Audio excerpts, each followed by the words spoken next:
நான் ஏற்கனவே தேர்தல் பிரச்சார கூட்டத்திலே தெளிவாக தெரிவித்து விட்டேன். அனைத்து இந்திய அண்ணா திராவிட முன்னேற்ற கழகத்தை அழிக்க எவரும் பிறந்ததில்லை.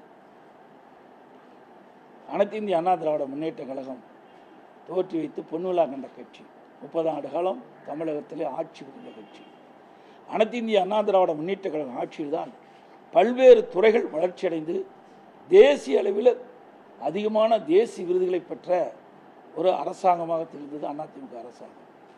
அனைத்து இந்திய அண்ணா திராவிட முன்னேற்ற கட்சி என்ற ஒரு கட்சி இருந்த காரணத்தினால்தான் இன்றைக்கு ஏழைகளுக்கு ஏராளமான திட்டங்கள் நேரடியாக இல்லம் போய் சென்று கொண்டிருக்கின்றன.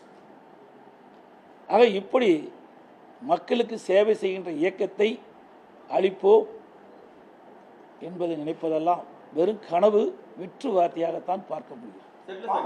ஒருபோதும் அது நடக்காது. அவர் தான் தனி கட்சி ஆரம்பிச்சுட்டாரு, எப்படி போகும்? இது கூட தெரியாம பேசுறாருன்னா அப்படி எப்படிப்பட்ட அரசியல்வாதின்னு நீங்களே புரிஞ்சுக்கீங்க.